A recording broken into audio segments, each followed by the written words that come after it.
much of this story hinges on the timeline of events.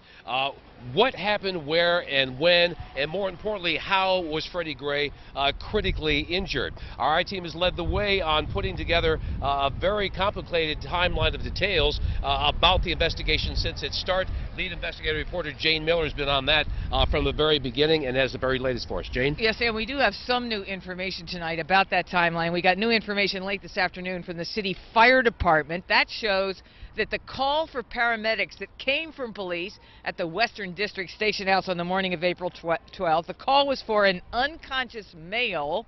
Paramedics got there within a few minutes, then spent 20 minutes with Freddie Gray at the station house before heading to shock trauma.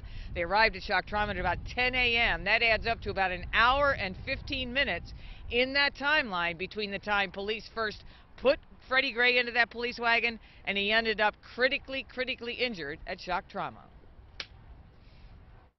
Freddie Gray's contact with police started the morning of April 12th when he made eye contact with an officer and started running. Based on what we now know, here's what unfolded over the next 2 hours. 8:39 a.m., Gray is caught and gives up without the need for any use of force. 8:42, with Gray handcuffed and held down on the pavement, police request a police wagon so Gray can be taken into custody for carrying a small knife. He asks police for an inhaler. They drag him to the van where he appears to get in under his own power. 8:46, the wagon driver stops a block away, reporting that Gray is acting irate. He's taken out of the van and leg irons are applied. A witness tells us she could hear Gray shrieking as if in pain. She watched him being thrown into the van, as she describes it, and could hear him kicking, she says, against the doors as the van pulled away. We now know Gray was not secured inside the van as required by police policy. At 8:54, the driver stops the van again and asks for other officers to come to check on Gray. It suggests the driver suspected something was wrong. What police did or didn't do at this point, a key question in the investigation. No medic was called. An unknown time later, the van diverts to pick up a second suspect. Sources tell us police who loaded that man found Gray to be unresponsive. Again, no medic was called, also a key factor in the investigation.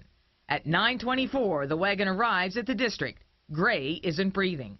And while medics were called here and Gray was hospitalized, he'd suffered an injury too severe to allow him to survive.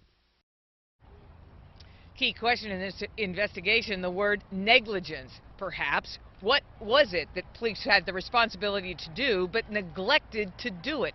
Again, this is an ongoing investigation, an expanding investigation. Now it's been about 11 days. Yes, it has. Since that April 12th event, and then, of course, Sunday when Freddie Gray died. And as you know, Jane, Governor Larry Hogan has ordered the state medical examiner to expedite the autopsy process and try to get to some answers on this case. Yeah, but that autopsy stand is really critical because there are a lot of things, talking to forensic experts, that you can discern if you're a medical examiner from the angle of the injury, other small things that may really help you explain a lot of what we don't know that went on inside that police Focus wagon. in on what exactly happened to cause that severe injury. That's correct. All right, Jane Miller, thank you very much.